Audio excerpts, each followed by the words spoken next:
Mr. Speaker, the Governor of the State of Illinois, Bruce Rauner, and his party wish to be admitted to this chamber. Admit the Honorable Governor.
Mr. Governor.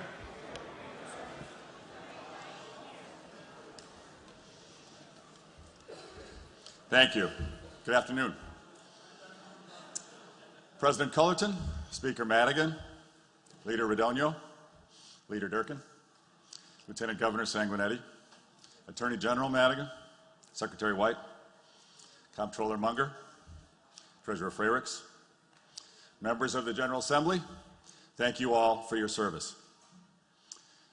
I stand before you today with respect for our co-equal branches of government, acknowledgement of our shared responsibility for the future, and a deeply rooted desire to work with each and every one of you to right our ship of state. Although we succeeded last year in eliminating an inherited $1.6 billion budget hole without a tax hike, we are now in our 8th month without a state budget, and court orders are forcing us to spend beyond our means. Shocking? Yes. Acceptable? Not even close. For more than 2 decades, we've had unsustainable, unbalanced budgets, undisciplined spending, increased borrowing from retirees and vendors, rising taxes, inadequate infrastructure investment, massive manufacturing job losses, and stagnant family incomes. Dismal economic performance. The truth is, we haven't had a truly balanced budget in Illinois for decades. In ways both obvious and hidden, we've overspent and raised taxes to cover it. To win elections, politicians from both parties made promises to special interests that the state could never afford. Unaffordable pension promises that are bankrupting our state. Adding to the damage has been the cost of delay, the penalty we pay for kicking the can down the road by not paying for our promises when they were made. Postponing the day of reckoning is taxing delayed, only with a steeper price and increased pain for our working families when the bill finally comes due. Years of unpaid bills, with their punishing 12% interest rates, have cost taxpayers more than $1 billion in interest. Worse, delaying pension contributions through a slow ramp, which didn't pay in the actuarially required amount each year, was the equivalent of borrowing from the pension funds at an 8% interest rate, which is the long-term yield on pension assets. 8% is a stunningly high interest cost for our taxpayers to bear. That's the rate you pay on junk bonds. Illinois taxpayers owe an additional $40 billion to the pensions because of this hidden borrowing scheme. Our costs of government have grown rapidly, while our tax base, families and companies who pay for it all, is declining. Illinois today has fewer jobs and lower family incomes than we had in 1999. Think about that.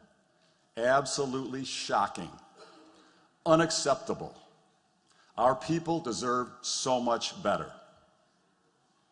Raising taxes without addressing the costs of government and improving the business climate for our state merely drives families and jobs out of Illinois. In the years after the last tax hike in 2011, Illinois lost $3.7 billion of taxable income. After the last tax increase, Illinois' credit rating was downgraded to the lowest in the nation. Our pension liability went up $28 billion. School funding was cut. The finances in the city of Chicago and Chicago public schools deteriorated, and now we lag the nation in job creation.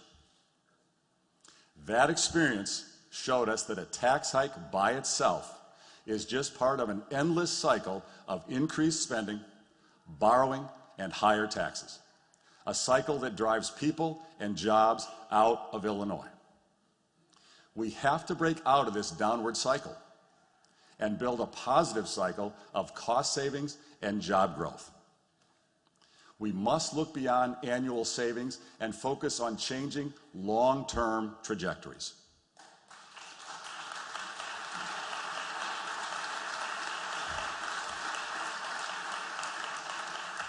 We already know what won't work. For one thing, this year cannot become a rerun of last year. 12 months ago, I proposed a budget with $6 billion in cuts, and it was quickly rejected by the legislature. I offered to work together to find a compromise, but our reform proposals were ignored. Instead, Democratic legislators passed a spending plan that was more than $4 billion out of balance, and I had to veto it. Democrats made it clear won't support enough spending cuts to live within our current revenues. And you won't vote to raise taxes to cover your deficit spending unless Republicans agree to support your tax hike. I won't support new revenue unless we have major structural reforms to grow more jobs and get more value for taxpayers. I'm insisting that we attack the root causes of our dismal economic performance. Those are the dynamics. That leaves us with only two choices. Either you give the executive branch the authority to cut spending to live within our revenues, or we agree together on economic and governmental reforms to accompany a negotiated balance of spending reductions and revenue that ensures that Illinois can be both compassionate and competitive. You choose, but please choose now.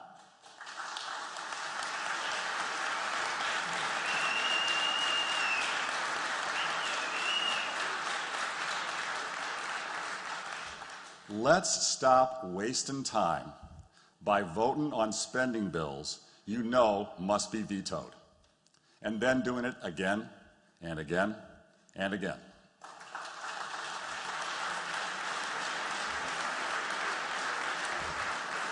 The people of Illinois are sick and tired of this.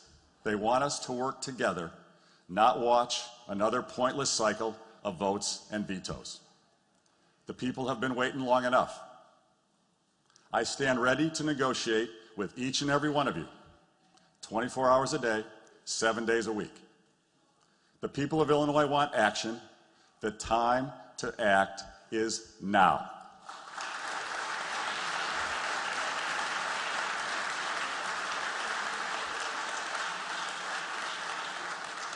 A few weeks ago, one Democratic legislator, someone for whom I have a great deal of respect, told the media that the solution to our problems must include several things: reforms, cuts, and revenues. Quote, "Those are the levers that have to be pulled in order to get out of this. And it's just not that hard if reasonable people come together." End quote. She is right. Everyone in this chamber must come together in the spirit of compromise and bipartisanship.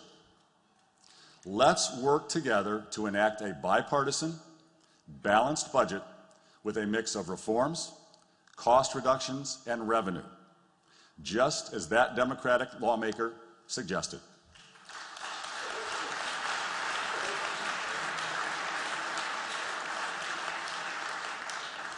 And by reforms, I mean real reforms that will allow Illinois to grow jobs, expand our tax base, and steadily reduce the total tax burden on Illinois families.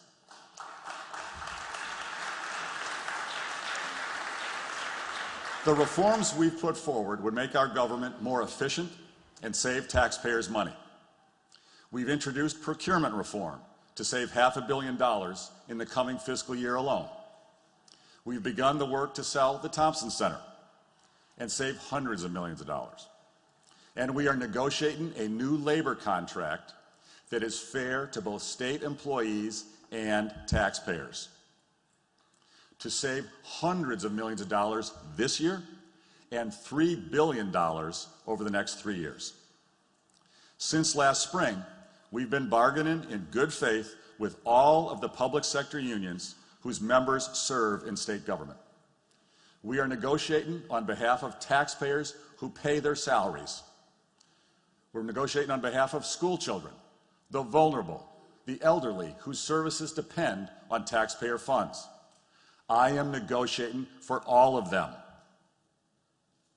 Our government employees are terrific people, They deserve to be well paid. And under our proposal, they will still be the highest paid state workers in the Midwest. In the end, I know we will have an agreement that is good for state workers and good for taxpayers. Political attempts by the legislature to intervene at the 11th hour and alter a binding contract are a direct attack on Illinois taxpayers, a direct attack on all the people across Illinois whose services depend on state funding. We simply can't afford to increase the cost of our bureaucracy by $3 billion. Legislation to force that kind of spending and blow a giant hole in our budget will be vetoed. 3 weeks ago, during the State of the State address, I said I would support President Cullerton's pension plan as a first step toward major pension reform. And I urged this legislature to pass it without delay. President Cullerton's pension reform can save taxpayers $1 billion a year, starting in fiscal 2018. Our administration lawyers met with Senate staff, and we made clear we'll support whatever language President Cullerton wants to use, whatever language he wants to use. Unfortunately, as of today, no bill has even been introduced. Now is the time to set politics aside and do what is right for taxpayers. No more delays, no more stalling. We also have to implement structural reforms that lower the cost of government while generating revenue through economic growth. There's a perception among some of you that the turnaround reforms we put forward won't help our budget crisis, that they're, quote, non-budget items, end quote, that they don't matter enough to move the needle, that they'll do more harm than good. Well, nothing could be further from the truth. Workers' compensation reform and lawsuit reform, mandate relief, consolidation, local control of bargaining and bidding to drive down property taxes. These reforms will provide many billions of dollars every year in government cost savings. But even more critically, they'll help our economy grow faster by rebuilding job creators' confidence in our state. More businesses, more jobs, more people working and paying taxes.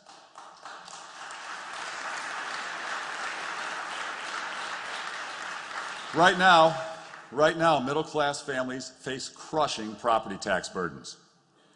They see factory workers in Indiana, Iowa, Wisconsin, and Texas making more than here in Illinois. And they see jobs and opportunity fleeing our state. I'm fighting for those middle-class families every single day.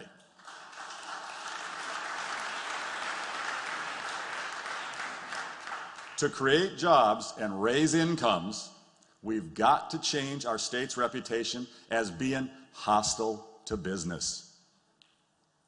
If our workers' comp costs were in line with the median, if our tort system was typical of most states, if our property taxes were average for America, if our government had long-term fiscal discipline with structural balanced budgets that restored confidence in our financial future, then Illinois would become much more attractive to business, and our economic growth rate would rise from the bottom.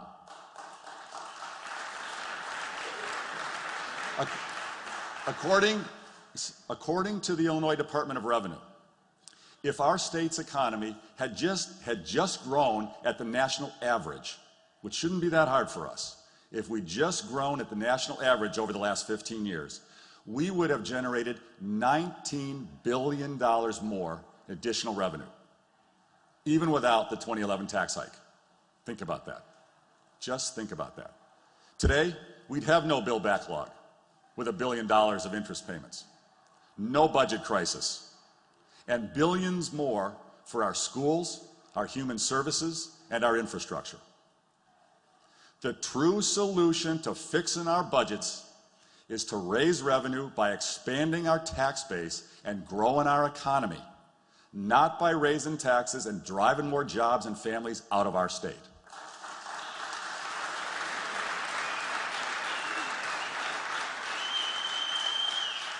My point is this: we need to change the way we think about the budget.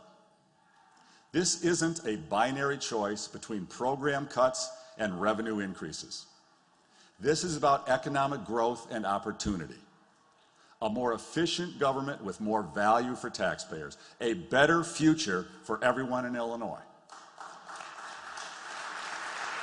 When we adopt reform and our economy grows and the cost of government shrinks, at that point, no matter what mix of spending cuts and revenue we consider in the short term, the overall tax burden on Illinois families will decline for years to come. To take this path, we don't have to enact every item of our turnaround agenda in their current forms, but we must pass real reforms this year.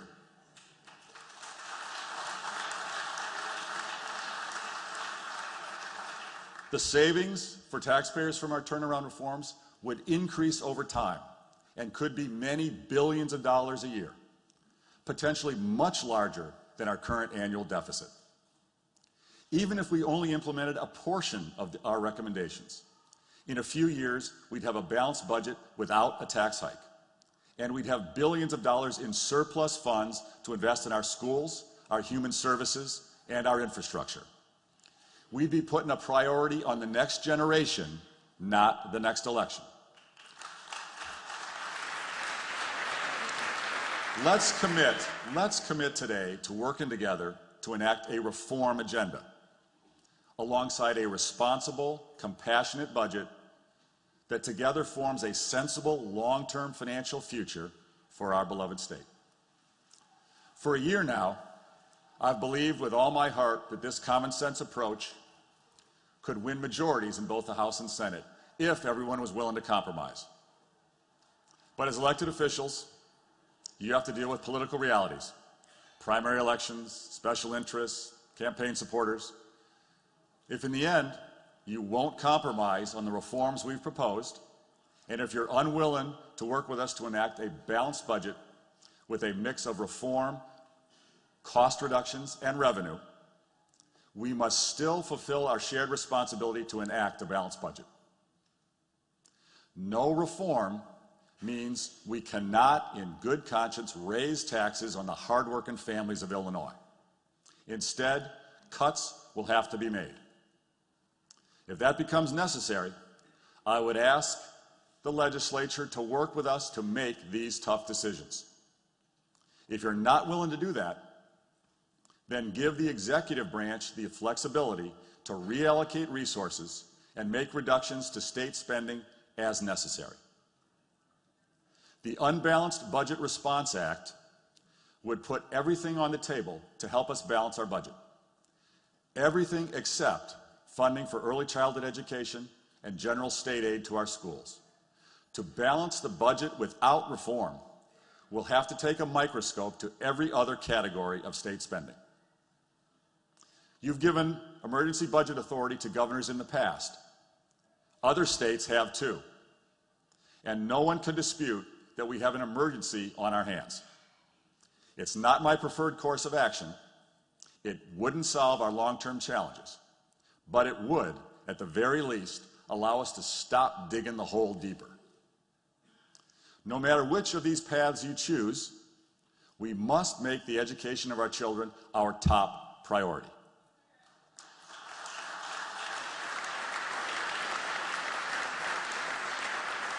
The one thing I won't back down on, the one thing that's non-negotiable for me, is increasing education funding. That is why Leader Durkin and Leader Radonio will be introducing a standalone appropriations bill for early childhood education and our K-12 schools. No matter how this session unfolds, send that education bill to my desk clean, no games, and I'll sign it immediately.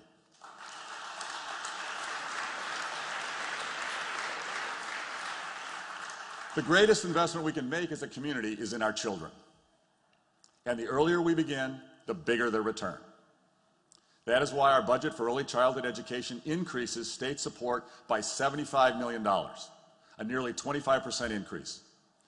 With that level of funding, we can keep more than 85,000 kids in preschool and create 2,900 more full-day preschool slots. The $393 million this budget proposes investing in early childhood education is the most in state history and will allow us to make giant strides towards ensuring every child in Illinois enters kindergarten with a chance to succeed.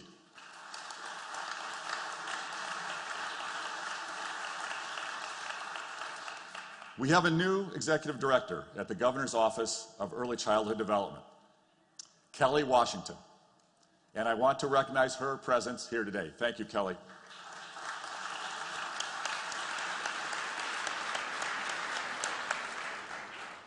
Our budget also proposes fully funding the General State Aid Foundation level for the first time in 7 years.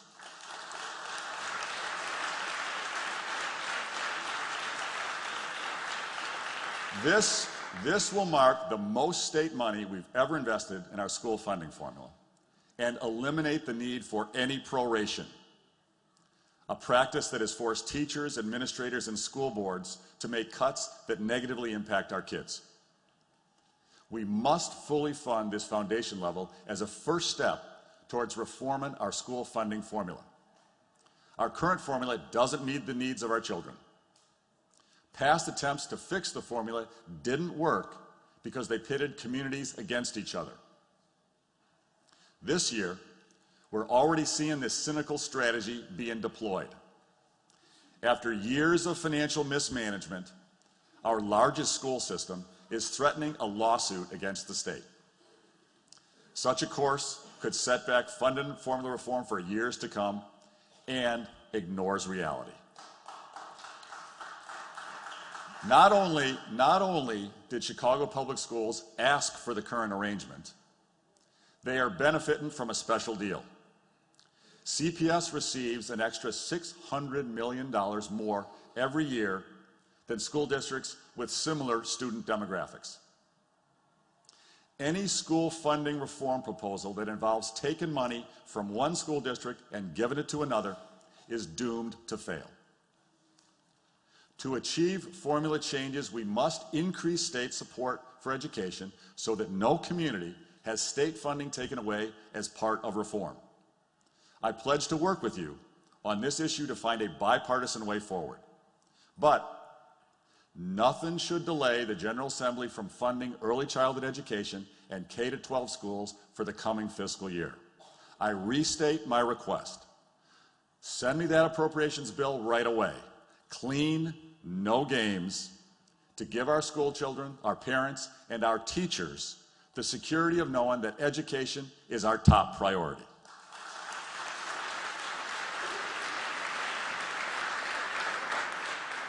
Send me that education bill for students all across Illinois. Students like Diamond Jackson. Diamond is a student leader at Springfield Southeast High School. She's a student board member for District 186. She's a rising star, and she's with us here today.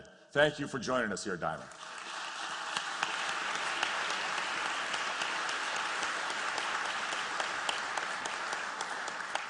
Send me that education bill so that every student like Diamond has the opportunity to succeed.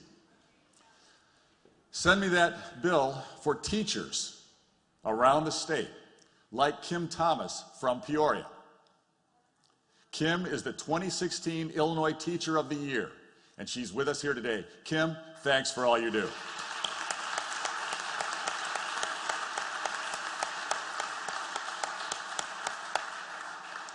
Send me that bill right away and make sure teachers like Kim have the resources they need to give our kids a world-class education.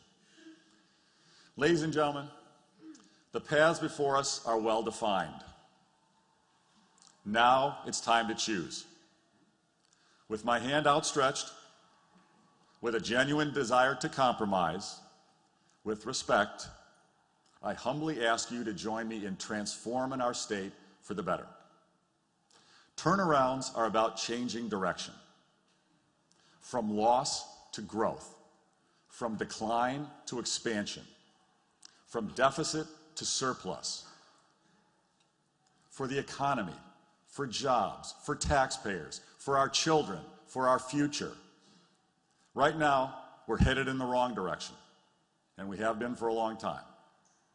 We need to work together to change the trajectory. If we do this, if we come together to fix our long-term challenges, we will deliver world-class educations to every child in Illinois, no matter where they live or where they came from. If we do this, if we come together to fix our long-term challenges, we will support the human services safety net on which so many depend. If we do this, if we come together to fix our long-term challenges, we will lead the nation in the 21st century in economic growth, job creation, and infrastructure, the engine of North America once again. We can do this. We must do this. Every hardworking family across this great state deserves no less. Let's get this done together. God bless you. God bless the state of Illinois. And God bless the United States of America. Thank you.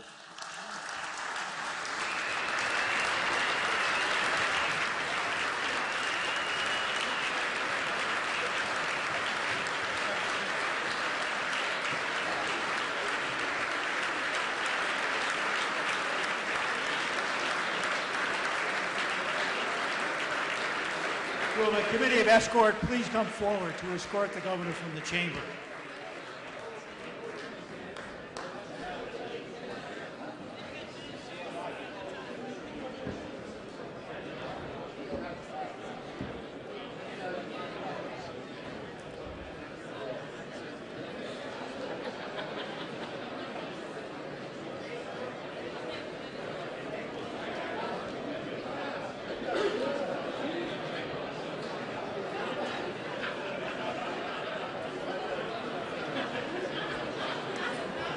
The President of the Senate is recognized for a motion. Thank you, Mr. Speaker. I move that the joint session do now arise. The President of the Senate has moved that the joint session do now arise. All those in favor say aye. Those opposed say no. The ayes have it. And the joint session will now arise. The regular session will now come to order.